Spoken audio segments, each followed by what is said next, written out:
આપ સૌનો ખૂબ ખૂબ આભાર. પુસ્તક વિમોચનની આ ઘટનામાં આપ અમારી સાથે જોડાયા. ચિંતનભાઈ, થેન્ક યુ. ગુરુવર રવિન્દ્રનાથ ટેગોરે કહેલું છે કે આંખ સામે પડેલી વસ્તુનું જ્ઞાન મેળવવા માટે પણ પુસ્તક વાંચવા પડે. એ વસ્તુ આંખ સામે હોય પણ એનું જ્ઞાન તો પુસ્તકમાં જ હોય. તો મહાત્મા ગાંધીજીએ કહ્યું છે કે પુસ્તકને રત્નો કરતાં જરા પણ વધારે ઓછા ગણવા નહીં. રત્નો બાહ્ય ચમકદમક આપે છે, જ્યારે પુસ્તકો અંતઃકરણને ઉજ્જવળ બનાવે છે. તો આજનો અવસર અંતઃકરણને હર્ષથી પ્રજ્વલિત કરનારો બે રીતે છે. એક તો 75મા વર્ષની પૂર્વ સંધ્યા છે આઝાદીની, અને બીજું આપણી ભાષામાં વધુ એક પુસ્તકનો ઉમેરો થયો છે આજે. તો ચાલો એ પુસ્તકના રચયિતા લેખક હરદ્વાર ગોસ્વામીને કહીએ કે તેઓ પ્રાસંગિક એનું એક જેને કહેવાય કે પ્રતિભાવ આ ઘડીએ, આ ઘટનાને આ ક્ષણે આપે.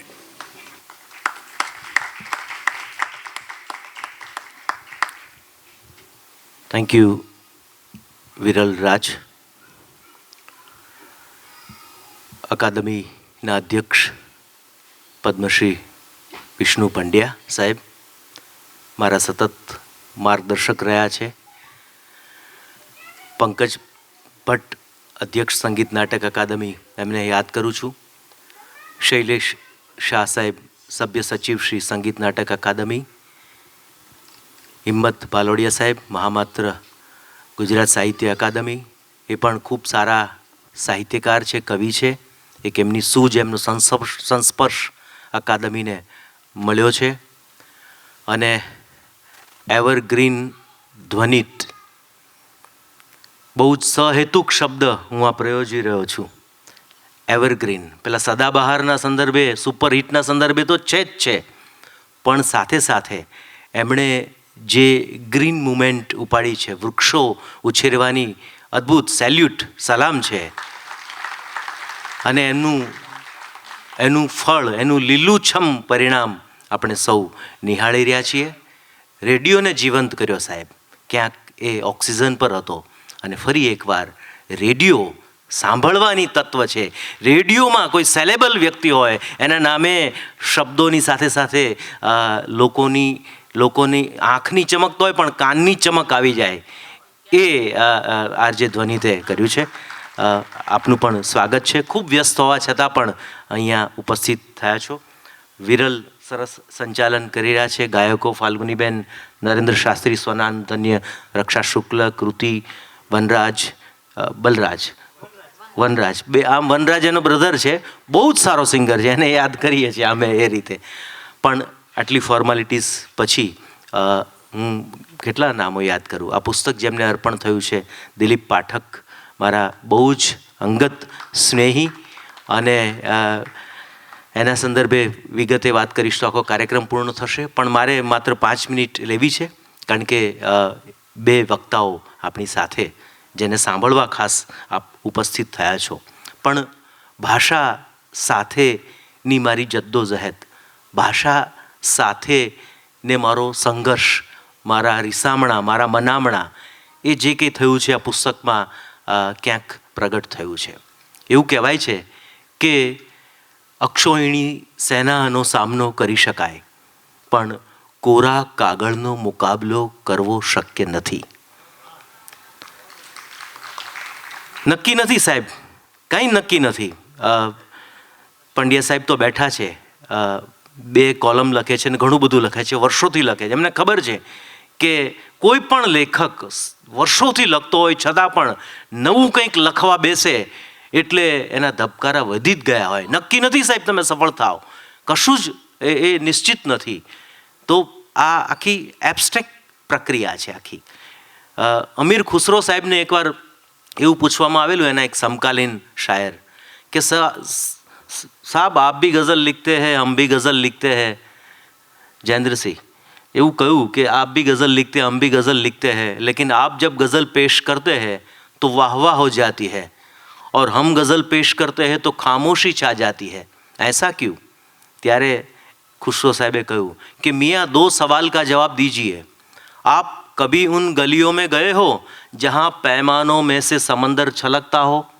એટલે પેલો समकालीन कवि के लाहौल बिलाकुबैत। अच्छा, आप कभी उन गलियों में गए हो जहाँ कई चेहरे तुम्हें दावत दे रहे हो? એટલે પેલો કહે છે કે લાહौल बिलाकुबैत। ત્યારે खुसरो साहब કહે છે, मियाँ बीबी को देख के गजल लिखोगे तो क्या खाक गजल आएगी? વાત અહીંયા શરાબ કે શબાબ કે સૌંદર્યની નથી, વાત અહીંયા છે કવિનું અનુભવ વિશ્વ જેટલું સમૃદ્ધ એટલી એની કલમ વધારે સમૃદ્ધ બનતી હોય છે. કવિ એ જરૂરી નથી કે ઓસ્ટ્રેલિયા, અમેરિકા, આફ્રિકા બધે ફરે. એનું આંતરવિશ્વ પલાઠીમાં પ્રવાસ એનો સતત ચાલુ હોય એમ પણ બને. એક બીજી બહુ જ સરસ વાત સાહેબ, આ મંચ સામે મુખાતીર થઈએ છીએ, માઇક સામે મુખાતીર થઈએ છીએ, એનું મૂલ્ય શું છે? એક બહુ સરસ વાત છે, આખી શાયરનું નામ ભૂલી ગયો છું, પણ સરસ વાત હતી કે નમાઝ અદા કરી રહ્યા હતા અને નમાઝ પૂરી કરી પછી એને એવું લાગ્યું કે કોઈક આવ્યું છે, એટલે એના માણસ નોકરને પૂછ્યું, કોઈ આવ્યું હતું? તો કે હા, તમારા કવિ મિત્ર. નામ કહ્યું. અરે યાર, એ તો બહુ મોટા શાયર છે, તો મને કહેવું જોઈએ ને તારે. ત્યારે પેલો કહે છે કે સર આપ તો નમાઝ અદા કર રહે થે. ત્યારે જે સાહેબ જવાબ આપે છે ને આ શાયર, અરે યાર નમાઝ ही अदा कर रहा था ना, काव्य पाठ थोड़ी कर रहा था. તો વાત એ નમાઝથી પણ ઉપરની પ્રક્રિયા છે આખી, એનાથી પણ બંદગીથી પણ આગળ આ સર્જક જ કહી શકે છે. પણ છેલ્લે એટલું કહીશ કે એક વર્ષનું મૂલ્ય જાણવું હોય તો પરીક્ષામાં નાપાસ થનાર વિદ્યાર્થીને પૂછો. એક મહિનાનું મૂલ્ય જાણવું હોય તો અધૂરા માસે જન્મ આપનાર માતાને પૂછો. એક સપ્તાહનું મૂલ્ય જાણવું હોય તો સાપ્તાહિકના તંત્રીને પૂછો. એક દિવસનું મૂલ્ય જાણવું હોય તો રોજ રળીને પોતાના પેટનો ખાડો પૂરો કરનાર રોજમદારને પૂછો. એક કલાકનું મૂલ્ય જાણવું હોય તો રાહ જોતા પ્રેમીને પૂછો.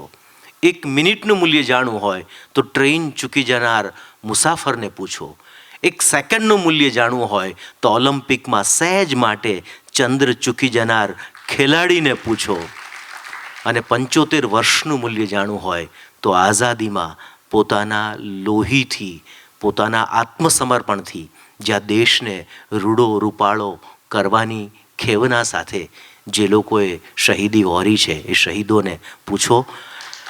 એમને વંદન કરીને મારી એક રચના સાથે મારી વાતને પૂરી કરું. ગાંધીજીને યાદ કરવા જ પડે, એ રચના સાથે મારી વાત પૂર્ણ કરીશ કે પ્રેમ નામના પ્રદેશમાંથી પોસ્ટ બધીએ બાંધી, પ્રેમ નામના પ્રદેશમાંથી પોસ્ટ બધીએ બાંધી, સતનું સરનામું છે ગાંધી. પ્રેમ નામના પ્રદેશમાંથી પોસ્ટ બધીએ બાંધી, સતનું સરનામું છે ગાંધી. ને ગાંધીજીના ખાના સામે અમે કરી છે ટીક. ગાંધી પરીક્ષામાં ટીક કરવાની હોય ને એ પ્રકારે, તો ગાંધીજીના ખાના સામે અમે કરી છે ટીક. પાર કરીશું બધી પરીક્ષા, છને વૈકલ્પિક ઓપ્શનલ. પાર કરીશું બધી પરીક્ષા, છને વૈકલ્પિક. એક લાકડી સામે જુઓ, ઝૂકી ગઈ છે સ્ટીક. અંગ્રેજો, એક લાકડી સામે જુઓ, ઝૂકી ગઈ છે સ્ટીક. ABCD ને લાગે છે ગુજરાતીની બીક. એક લાકડી સામે જુઓ, ઝૂકી ગઈ છે સ્ટીક. ABCD ને લાગે છે ગુજરાતીની બીક. ગાંધી ચશ્માથી જોવાતી આઝાદીની આંધી, સતનું સરનામું છે ગાંધી. ને ગાંધી ટોપી અંદર આજે છુપાયો છે મુકુટ. ખાદી ધારી બંધ કરે છે રોજગારીના રૂટ. ને ખીણની ધારે ધારે ચાલ્યા, નથી મેળવી છૂટ. ખીણની ધારે ધારે ચાલ્યા, નથી મેળવી છૂટ. અંગ્રેજો સિવાય કોઈને નથી કહ્યું કે ફૂટ. અંગ્રેજો સિવાય કોઈને નથી કહ્યું કે ફૂટ. દિલ દેશનું કર્યું ધબકતું. દિલ દેશનું કર્યું ધબકતું સંવેદનથી સાંધી. દિલ દેશનું કર્યું ધબકતું સંવેદનથી સાંધી. સતનું સરનામું છે ગાંધી. પ્રેમ નામના પ્રદેશમાંથી પોસ્ટ બધી એ બાંધી. સતનું સરનામું છે Gandhi. Thank you very much. વાહ વાહ. ભાઈ હરદ્વારનું પુસ્તક આપણી વચ્ચે આવ્યું અને સરસ ઓછા શબ્દોમાં પુસ્તકની સાથે સાથે રાષ્ટ્રપ્રેમની વાત ને ગાંધીજીને એમને જોડ્યા. હરદ્વારે મારા વિશે કહ્યું તો મને એક વાત શેર કરવાનું મન થયું. આજે એમનું પુસ્તક આવ્યું છે ત્યારે એક સમય હતો, એક દોર હતો યુથ ફેસ્ટિવલ્સનો, અને ખાસ કરીને સૌરાષ્ટ્ર ઝોનનો મહોત્સવ હોય તો લોક કલામાં સાંઈરામ દવે મારું નાટક હોય, જય વસાવડા વક્તૃત્વ કળામાં હોય, હરદ્વાર કવિતા લઈને હાજર હોય, અને પાછા વર્ષો પછી અમે બધા એકબીજાને એમ કહીએ કે હું તારું નાટક જોવા રોકાતો, આ એમ કે હું તારી કવિતા સાંભળવા રોકાતો, પેલો એમ કે હું તો સાંઈરામને સાંભળવા રોકાતો. અમે એ દોરના મિત્રો છીએ. પણ ખૂબ જ આનંદ એ વાતનો છે કે આજે આટલા વર્ષે 15 વર્ષે જે માણસે પહેલું કાવ્ય લખ્યું એ માણસ અત્યારે 15થી વધારે દેશ ફરીને વિશ્વભરમાં ગુજરાતી ભાષાની કવિતાની સાથે પહોંચીને આવ્યો છે. અને મહત્ત્વની વાત છે કે એમફિલ થયા પછી પણ માત્ર નોકરી નથી કરી, શબ્દની સાધના કરી છે અને ફ્રીલાન્સ રાઇટર તરીકે કામ કર્યું છે. અનેક લેખો, અનેક સિરિયલ્સ હરદ્વાર પાસેથી મળ્યા છે અને આવી અનેક રડિયાત સાંજ એને એના સંચાલનમાં કરી છે. ભાઈ હરદ્વાર ગોસ્વામી માટે જોરદાર તાળીઓ થઈ જાય. આજના અવસરે કેટલી સરસ વાત કરી. મને એક બહુ જબરજસ્ત વાત યાદ કરાવી દીધી સાહેબ એને કે અનુભવ વિશ્વ મોટું હોવું જોઈએ કવિનું, તો ક્યારે કવિતા રચાય, ક્યારે સર્જાય. કવિ નીલ કમલની એક કવિતા મને યાદ આવી ગઈ કે કદાચ હરદ્વાર જેવા કવિઓને કે જે ઉપસ્થિત સૌ મને કહેશે કે આવી જ ક્ષણે કવિતા મળતી હશે, ક્યારે કવિતા रचाई. मेरे पास एक माचिस की डिबिया है, उस माचिस की डिबिया में कविता नहीं है. माचिस की डिबिया में है माचिस की तीलियां, उन तीलियों में भी कविता नहीं है. तीलियों पर है रत्ती भर बारूद, बारूद में भी कहीं नहीं है कविता. और आप तो जानते हैं कि डिबिया के दाहिने और बाएं 2 जुड़वा पट्टियां रहती है बारूद की. एक बारूद प्यार से जगाता है दूसरे बारूद को, उस प्यार वाली रगड़ में है कविता. ક્યા બાત. જ્યારે અનુભવ સાથે જિંદગીનો કોઈ અનુભવ ઘસાઈને જાય ને ત્યારે સર્જાતી હોય છે સાહેબ કવિતા. અને એવા કવિ, એવા સર્જક આપણી ભાષાને અને આપણા જીવાતા જીવનને વધારે સમૃદ્ધ અને જીવવા લાયક બનાવતા હોય છે. તો એક કવિના પુસ્તકના આગમનને ફરી એક વખત જોરદાર તાળીઓથી વધાવી લઈએ. કલરવ આપણી વચ્ચે આવ્યું છે ત્યારે. અને હવે આજના આ અવસરે મેં કહ્યું ને કે 2 અવસર છે આજે. એક શબ્દો ભાષામાં એક પુસ્તકનું પ્રગટ કરવું, અને બીજું એનાથી પણ મોટો સમગ્ર ભારત વર્ષ અત્યારે પૂર્વ સંધ્યાએ આજથી કિક ઓફ થયું છે અને કાર્યક્રમો શરૂ થવાના છે. ત્યારે લોકમાન્ય તિલકનું એક વાક્ય યાદ આવે ને પછી આજ પછીના વક્તાને બોલાવી લઉં કે સ્વતંત્રતાનો ગુણ શું? એક જ શબ્દમાં કહ્યું છે, સ્વતંત્રતા એ પરમાત્માનો જ ગુણ છે. સીધો એની સાથે જોડી આપ્યો છે. ત્યારે હવે હું વિનંતી કરીશ પદ્મશ્રી વિષ્ણુ પંડ્યા, અધ્યક્ષ શ્રી ગુજરાત સાહિત્ય અકાદમીને, કે તેઓ પ્રાસંગિક ઉદ્બોધન કરશે. પંડ્યા સાહેબ, જોરદાર તાળીઓથી એમને આવકારી લઈએ. પંડ્યા સાહેબનો કોઈ પરિચય ગુજરાતી પ્રજાને, ગુજરાતી ભાષા સાથે જોડાયેલા કોઈને મારે આપવાનો ન, એટલે હું એ ગુસ્તાખી નહીં કરું. સીધા જ પંડ્યા સાહેબને આપણે જોરદાર તાળીઓથી આવકારી લઈએ.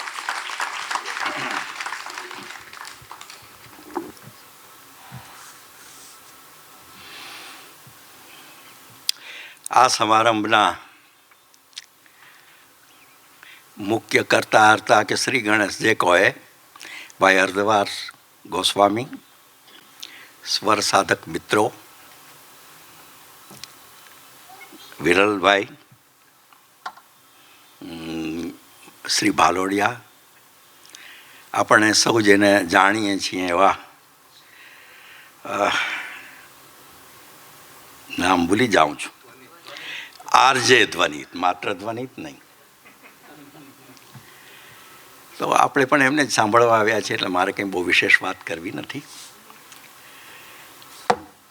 2-3 મુદ્દા કહીશું. એક તો આ કલરવ, આ કવિનો કલરવ છે ગદ્યમાં, પણ કવિ એક જે કલરવ કરે તો એ ગદ્યમાં પણ થોડોક વધારે ઉમેરો થાય છે. હું હમણાં જે જોઈ રહ્યો હતો એમણે દરેક લેખની ઉપર કોઈને કોઈની કવિતા લખી છે, નાનકડી પંક્તિઓ. મને ગમી એક એમણે સહીફ પાલનપુરીની પંક્તિ લખી છે, મજાની છે, આપણને બધાને લાગુ પડે એવી છે ઘણા એવા કે જેઓ યુગને પલટાવી ગયા, છે ઘણા એવા કે જે યુગને પલટાવી ગયા, પણ બહુ ઓછા છે જેઓ પ્રેમમાં ફાવી ગયા. સૈફ આ તાજી કબર પર નામ તો મારું જ છે, સૈફ આ ખબર પર નામ તો મારું જ છે, ભૂલમાં એ લોક પાછા કોને દફનાવી ગયા.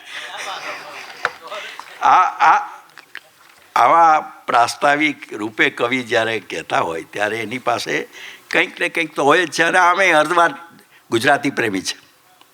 મોરારી બાપુ ગમે ત્યારે એમની કથામાં હરદ્વારની કવિતાઓને ટાંકે છે.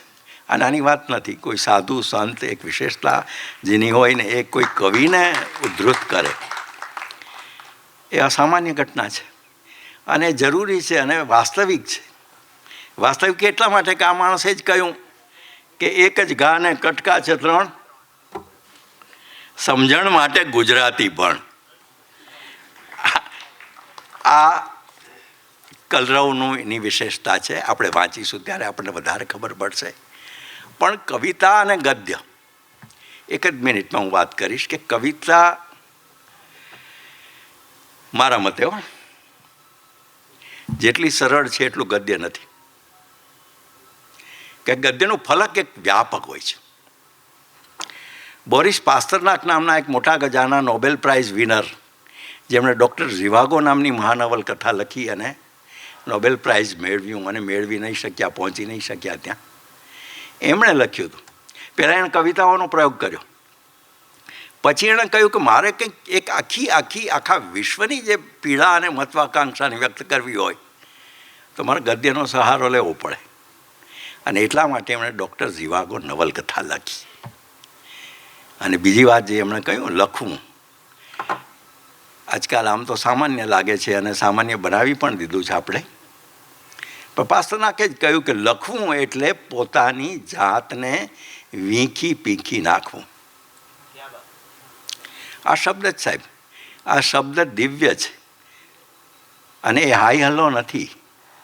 અને એમાંથી જે નીપજે છે ધીરે ધીરે એ વાત કલરવમાં હરદ્વારભાઈએ બહુ સારી રીતે કરી છે. આપણે વધારે ઈચ્છીએ કે એ બીજા પુસ્તકો પણ આપે અને ખૂબ ખૂબ અભિનંદન.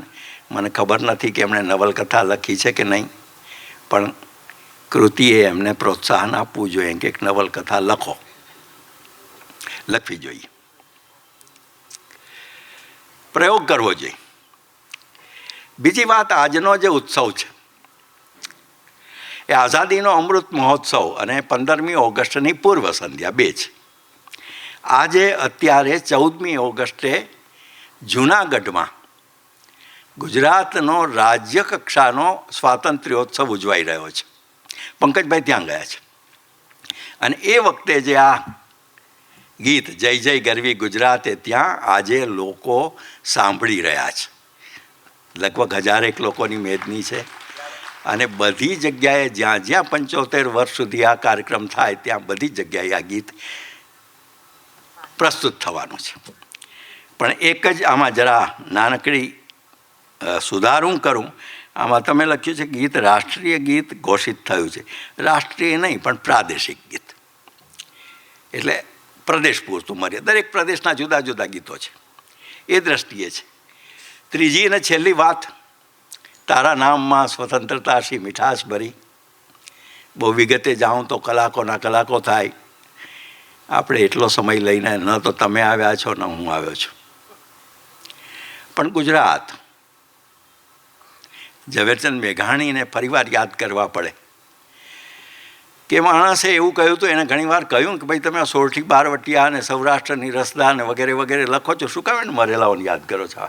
એ તો બધા ગયા. એણે કહ્યું કે મારે મન એ મર્યા નથી, મારામાં એ મરેલાઓ જીવે છે. અને એનું કારણ એ કે અતીતથી માંડીને વર્તમાન અને વર્તમાનથી ભવિષ્ય ત્યાં સુધી આ આખું એક સાતત્ય છે. એને યાદ એટલા માટે કરવા જોઈએ, માત્ર કરવા ખાતર કરવા નહીં જોઈએ. અને ગુજરાતની પાસે તો કેટલા બધા કિસ્સાઓ છે સ્વતંત્રતાની કથાના. તમે ગાંધીજી જુઓ એટલે દાંડી કૂચ યાદ આવે, સરદાર જુઓ તો બાર્ડોલાઇઝડ ઇન્ડિયાનો આવે. પણ એ ઉપરાંત 1857માં ગુજરાતમાં 10,000 લોકો મર્યા છે. આપણના ઇતિહાસ કોઈ કહેતા નથી. 100 જેટલા ગામડા બાળી મૂકવામાં આવ્યા હતા બ્રિટિશરો દ્વારા. અહીંથી વડોદરા તરફ જાઓ તો વચ્ચે મહીસાગર નદી કાંઠો આવે છે. નદી કાંઠાના અંતરિયાળ કિનારે કિનારે આગળ જાઓ તો એક ફાંસીઓ વડ છે. મેળો ભરાય ત્યાં. હવે તો વૃક્ષ પણ નથી રહ્યો. મેળો ભરાય છે પણ લોકોને ખબર નથી કે આ ફાંસીઓ વડ શા માટે. તો 1857માં તાત્યા ટોપેને પંચમહાલથી મદદ કરવા માટે 250 ગ્રામજનો ને બ્રિટિશરોએ પકડીને આ વડલાની ડાળી ઉપર લટકાવીને મારી નાખ્યા હતા. આપણે ત્યાં 2 જલિયાંવાલા બાગ થયા છે. એક માનગઢ પર્વત ઉપર ગોવિંદ ગુરુની 1500 આદિવાસીઓ વનવાસીઓની લાશો ઢળી છે. બીજું તેજાવત મોતીસિંહ પાલ ચિતરિયામાં એનું પણ 2 જલિયાંવાલા બાગ આપણે જોયા છે. અને એમ કહેવામાં આવે કે 1857માં શું થયું હતું તો એક મુકદ્દમો ચાલ્યો હતો વડોદરામાં. એ વખતે 30 જેટલા આખા ગુજરાતના વિપ્લવીઓને એમાં આરોપનામું મૂકવામાં આવ્યું અને એમાંથી 9 લોકોને પગમાં દંડાબેડી સાથે આંદામાનની કાળ કોઠડીમાં ધકેલી દેવાયા હતા. એ કદી પાછા નથી આવ્યા. એમાં એક આપણા અમદાવાદના સારંગપુરમાં વિઠ્ઠલ મંદિર છે, એના પૂજારી પણ હતા. ઘટનાઓ આ છે સાહેબ. અને જ્યારે જ્યારે આપણે આ ઘટનાઓનું સ્મરણ કરતા રહીએ, પુનઃસ્મરણ, ત્યારે આપણામાં એક સ્પિરિટ જાગવો જોઈએ. અને ઇતિહાસ સ્પિરિટ માટે છે, ખાલી ફૂટનોટ્સ માટે નથી, પાસ થવા માટે નથી. અને એ આપણે ભણાવવું જોઈએ. હવે આપણને ભણાવવામાં આવે વિક્ટોરિયાનો ઢંઢેરો. દર વખતે માથામાં આવે વિક્ટોરિયાનો ઢંઢેરો. અરે ભલી બેન, વિક્ટોરિયાનો ઢંઢેરો તો હતો, પણ બીજું શું હતું? તો એ જ વખતે અવધની બેગમોએ જે એને જવાબ આપ્યો છે, અવધની બેગમોનો ઢંઢેરો. સાહેબ, આના કરતાં વધારે આમ જ્વાળા જેવો આપણે ભણાવવું જોઈએ. આપણે ત્યાં આ ઇતિહાસનું પુનરાવલોકન અને પુનર્લેખન બંને થવું જોઈએ. કલ્પના કરો કે દ્વારકાધીશના મંદિરને તોડી પાડવા માટે જનરલ ડોનાવન નામનો બ્રિટિશ સેનાપતિ સમુદ્ર કિનારેથી બોમ્બ ગોળા ફેંકે છે. વાઘેરો માણેકો ત્યાંના મૂળ વસનારાઓ, એમની પાસે બિચારા બહુ બંદૂકડી હતી, એની પાસે કંઈ હતું નહીં. કરવું શું? તો દ્વારકાની વાઘેર મહિલાઓ ભેગી થઈ, માણેક કહેવાય છે, વાઘેર પણ કહેવાય છે, બધી ભેગી થઈ અને પોતપોતાના ગાભા ગાદલા ગોદડા ભેગા કર્યા અને એને પલાળ્યા. અને પલાળીને દ્વારકાધીશની દિવાલ ઉપર ઊભી રહી અને ડોનાવનના તોપના ગોળાને ઠારી મૂક્યા. સાહેબ, સ્ત્રી સશક્તિકરણ આ છે અને સ્વતંત્રતા માટેનું હતું. આ આપણને વાઘેર કન્યાઓના નામની ખબર નથી. તમે દ્વારકા જાઓ તો અંગ્રેજોના જે 2, 4, 5 સૈનિકો મર્યા એના કીર્તિ સ્તંભો આજે પણ છે. આપણા મોટા ગજાના લોકો જે પોરબંદરની બાજુમાં વછોડા નામનું ગામ છે, 1820થી 1865, માત્ર 1857 નહીં, એટલા વર્ષો સુધી જે લોકોએ સ્વાતંત્ર્ય સંઘર્ષ કર્યો હતો, ના છડિયા હથિયાર કહ્યું હતું, એનો જે નાયક મૂળુ માણેક અને એના જે 4 મિત્રો, જેને મેઘાણીએ 5 પાંડવ કહ્યા છે, એ વછોડામાં દલિતવાસમાં આશરો લે છે. છેલ્લે સેનાને ખબર પડે છે અને સેના આવી ચડે છે અને 5 ત્યાં પાળિયા બને છે. આ પાળિયા તો જુઓ તો એમાં કશું જ નથી. સ્મારક થવા જોઈએ સાહેબ. આ સ્મારક થવા જોઈએ. પ્રવાસન વિભાગ બાકી બધું ભલે કરે, પણ આવા પણ ઇતિહાસના સ્મારકો આપણે ત્યાં આવશ્યક છે. આ જે ઘટનાઓ છે 1857થી, એક બીજી ઘટના 1-2 મિનિટમાં કહી દઉં, કારણ કે આપણે તો ધ્વનિતને સાંભળવા આવ્યા છે. તો 1905 અરવિંદ ઘોષ વડોદરામાં હતા, પ્રોફેસર હતા, અંગ્રેજી ભણાવતા. એ માણસે બંગની ચળવળ ચાલી ત્યાં બંગાળમાં, અને ક્રાંતિકારોમાં એક આક્રોશ પેદા કરવા માટે એણે એક નાનકડી પુસ્તિકા લખી છે, ભવાની મંદિર, 25-30 પાનાની છે. સાહેબ, આ ભવાની મંદિરમાં એણે પરિકલ્પના કરી છે કે મારે દેશના બલિદાનીઓ બલિદાન દેવા માટે જાય એ પહેલાં સંકલ્પ કરે માતા કાલિકાના ચરણોમાં, અને ત્યાં રક્તનો એક છાંટણા કરે ને પછી જાય. આ કલ્પના એ વખતે. અને મજાની વાત જુઓ કે એના ઉપરથી શાંતિ નિકેતનમાં અવનીન્દ્રનાથ ટાગોર એક ચિત્ર દોર્યું ભારત માતાનું, અને એને બરાબર અરવિંદ ઘોષની આ પુસ્તિકાને અનુરૂપ એમાં જે વર્ણન છે એવું કર્યું. ત્યારથી આપણે ત્યાં ભારત માતા કી જય નારો આવ્યો છે. આપણને ખબર નથી ક્યારે આપણે બોલીએ છીએ, પણ આ સૂત્ર પ્રાણ સૂત્ર છે. અને છેલ્લી વાત, વડનગરમાં આપણે જઈએ છીએ, તોરણ જોઈએ છે, તાનારીરીની વાત કરીએ છીએ. હવે તો નરેન્દ્ર મોદીની પણ વાત કરવી જ પડે ત્યાંથી. તો એ વડનગરમાં એક નાગર બ્રાહ્મણ હતા, કાશીનાથ વોહરા. એનો પુત્ર એટલે ભગવતી ચરણ વોરા. પછી સમય જતાં આ નાગર કુટુંબ ત્યાંથી સ્થળાંતરિત થઈને લાહોર ગયું. ભગવતી ચરણ વોરાએ પોતાની આખી જિંદગી સરદાર ભગતસિંહ અને એની સાથે વિતાવી. એ થિંક ટેન્ક હતા એના. અને આજે આપણે ઇન્કલાબ જિંદાબાદ કહીએ છીએ, ભગતસિંહનું સૂત્ર, એ વાસ્તવમાં ભગતસિંહનું સૂત્ર નથી, ગુજરાતી નાગર બ્રાહ્મણનું સૂત્ર છે. અને ભગતસિંહને છોડાવવા માટે એ રાવી તટે જ્યારે બોમ્બ લઈને ગયા 1930માં, ત્યારે વિસ્ફોટ થયો અને એમાં એણે આહુતિ આપી. એના પત્ની દુર્ગાભાભી પણ મોટા ગજાના ક્રાંતિકાર હતા. આ આપણી ઘટનાઓ છે. અને એ ઘટનાઓમાં એક રેકોર્ડ બ્રેક ઘટના પૂરી કહીને મારી લાલચ નથી રોકી શકતો, બહુ મોટી ઘટના છે એટલા માટે, કારણ કે આપણે આઝાદીના અમૃત મહોત્સવ માટે એકત્રિત થયા છીએ અને કલરવ માટે પણ થયા છીએ. તો આ કલરવમાં ક્યાંક શંખનાદ આવી જાય તો વાંધો નહીં. ઝવેરચંદ મેઘાણી, આમ તો બધું પરિચિત છે. મેઘાણી વિશે તો ડાયરાઓ અનેક થાય સાહેબ આપણે ત્યાં, અને એના વિના ચાલે જ નહીં. લાગ્યો કસુંબીનો રંગ આવે જ આવે સાહેબ, પછી રંગ કેવો ઉખડી ગયો છે આપણને ખબર નથી, પણ હોય જ. પણ આ માણસે 4 રેકોર્ડ બ્રેક આખી દુનિયાના એક જ ઘટના દ્વારા સાબિત કર્યા હતા. કઈ ઘટના? 1930માં ધંધુકાની કોર્ટમાં એના ઉપર કેસ ચાલે છે. કેસ એવો છે કે ભાઈ આ માણસે, આ ઈસમ ઝવેરચંદ કાલિદાસ મેઘાણી, એણે બરવાળામાં લોકોને ઉશ્કેરતું, અંગ્રેજોની વિરુદ્ધ જતું એક ભાષણ કર્યું હતું.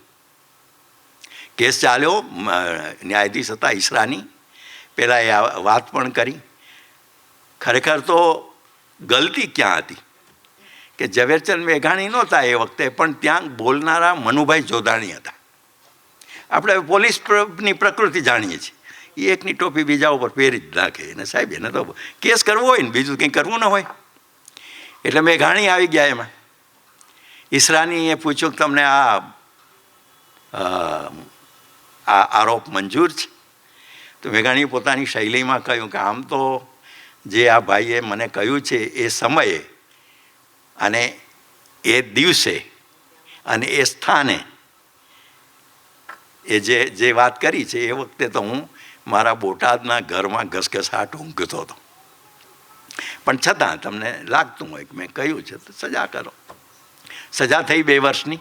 જો હવે રેકોર્ડ બ્રેક આવે છે સાહેબ. લોકો આવ્યા હતા ત્યાં, લોકો એકત્રિત થયા હતા, અને લોકોએ ન્યાયાધીશને વિનંતી કરી કે સાહેબ આ તો અમારો કવિ છે, પિંજરામાં ઊભો છે, એને ગીત ગાવા દો. સાહેબ આખી દુનિયામાં તમે બધા કોર્ટના કિસ્સા જોઈ જાઓ, ક્યાંય આવું નથી બન્યું. લોકોએ કહ્યું હોય. બીજો રેકોર્ડ બ્રેક એટલે ન્યાયાધીશ હા પાડી, ગાવા દો. બીજો રેકોર્ડ બ્રેક. ત્રીજો એ કે મેઘાણીએ પિંજરામાં ઊભા રહીને ગાયું. હું કોઈ વાર મજાકમાં કહું છું કે અમારા કવિઓ પણ કોઈ વાર પિંજરામાં ઊભા રહીને ગાય.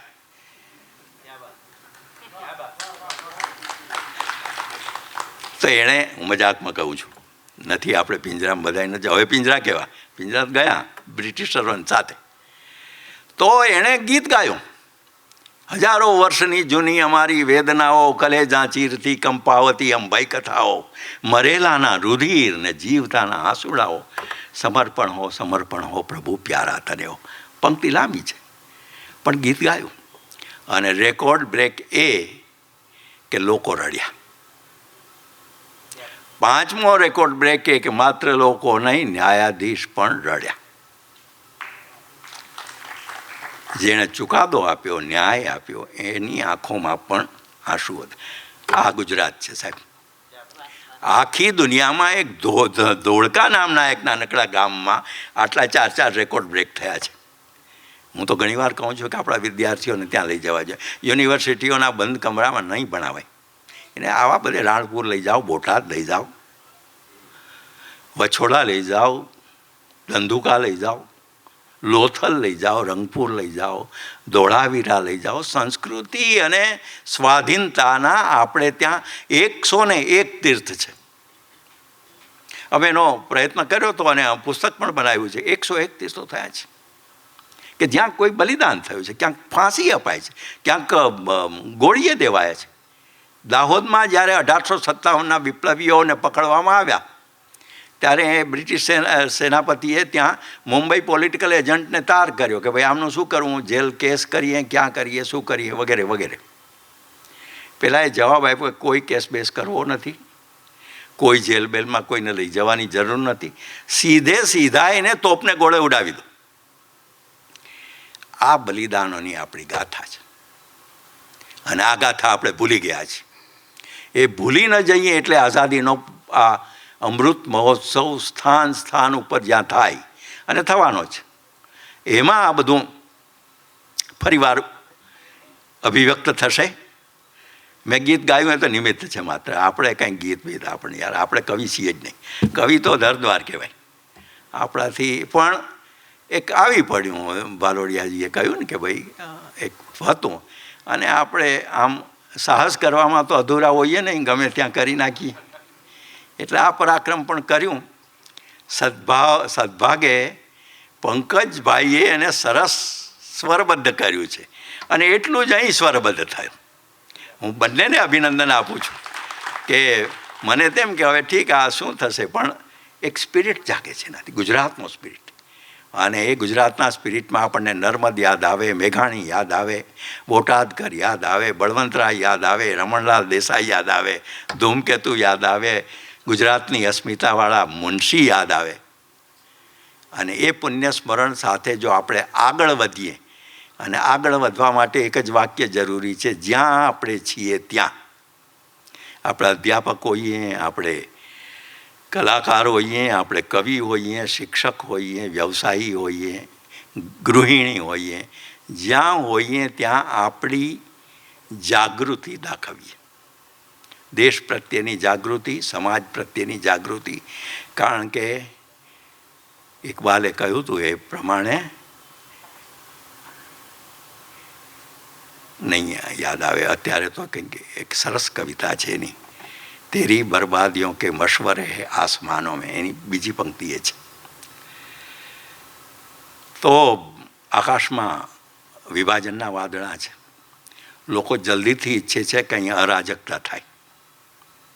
એના અનેક વર્ગો છે.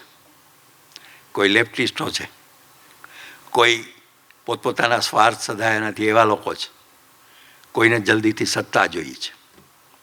આવા બધા પરિબળો ભેગા થઈને દેશમાં નાના સવાલો ઉપર વિવાદો ઊભા કરીને અરાજકતા ફેલાવવા માગે છે. અને એકવાર દેશ અરાજક થાય એટલે દેશનું ફરીવાર વિભાજન થાય, ટુકડામાં બાંટી જાય. અને ટુકડામાં વેચાઈ ગયેલું ભારત આપણને પોસાય નહીં. ગુજરાતને તો બિલકુલ ન પોસાય, કારણ કે ગુજરાતે ગાંધી આપ્યા છે, ગુજરાતે સરદાર આપ્યા છે, ગુજરાતે પંડિત શ્યામજી કૃષ્ણ વર્મા આપ્યા છે. આખી દુનિયામાં એણે સ્વાતંત્ર્યનો ઘોષ કર્યો હતો અને લંડનમાં બેસીને આ સંસ્કૃત વિદ્વાને ઇન્ડિયન સોશિયોલોજિસ્ટ અને ઇન્ડિયા હાઉસની સ્થાપના કરી હતી. આખી દુનિયાના ક્રાંતિકારોને એણે બોલાવ્યા હતા અને સાવરકરથી માંડીને મદનલાલ ધીંગરા સુધીના ત્યાં રહેતા ઇન્ડિયા હાઉસમાં. અને એ માણસ પાછો ન ફરી શક્યો. જલાવતન ગુજરાતના 50 લોકો એવા છે કે જલાવતન રહ્યા એ પાછા નહીં ફરી શક્યા. પાછા ફર્યા હોત તો ફાંસી મળી હોત. શ્યામજી કૃષ્ણ વર્મા પણ 1905થી 1930 સુધી લંડન, પેરિસ અને જીનીવા રહ્યા અને છેલ્લે એણે 1930માં પોતાનો શ્વાસ જીનીવામાં છોડ્યો. એ વખતે એમણે એક નાનકડું ટ્રસ્ટ રચ્યું અને ટ્રસ્ટમાં એમને લેખિત આપ્યું કે મારા અસ્થિ અહીં સાચવજો અને જે દિવસે હિન્દુસ્તાન આઝાદ થાય, જો ગુજરાત પ્રીતિ કેવી છે, વતન પ્રીતિ કેવી છે, જ્યારે હિન્દુસ્તાન આઝાદ થાય ત્યારે તમે એ અસ્થિ ત્યાં લઈ જજો અને નદીમાં પધરાવજો. 1947માં હિન્દુસ્તાન તો આઝાદ થયું પણ કોઈએ શ્યામજીને યાદ નહીં કર્યા. અરે શ્યામજીની મૃત્યુ તિથિ પણ હિન્દુસ્તાનમાં એ વખતે 1930માં એકમાત્ર જગ્યાએ મનાવવામાં આવી હતી અને એ હતી લાહોરની જેલ. સરદાર ભગતસિંહે ઉજવી હતી, બીજા ક્યાંય કોઈને યાદ નહોતું. તો પછી કેટલા વર્ષો પછી ગુજરાતના એ વખતના મુખ્યમંત્રી નરેન્દ્ર મોદી લાવ્યા ત્યાંથી જીનેવાથી ખભે ઉપાડીને અને સ્થાપિત કરી ત્યાં માંડવી, કચ્છમાં. આજે પણ માંડવીમાં મોટું ક્રાંતિ તીર્થ થયું છે. તમારી જુવાન પેઢીને ત્યાં જરૂર લઈ જજો. એ મોટી ઘટના છે. આખા દેશમાં આવું સ્મારક ભાગ્યે જ જોવા મળશે. તો આ બધી ઘટનાઓ મનમાં તો ઘણું બધું આવે પણ હવે હું ક્યાંક થોભું તો પડે. આપણે આ મૂળભૂત પેલા પ્રોફેસર તો ખરા એટલે 45 મિનિટ જોઈએ પણ હવે અહીં એ વિરલને હું માફ કરું છું, નથી જોતી. ધન્યવાદ.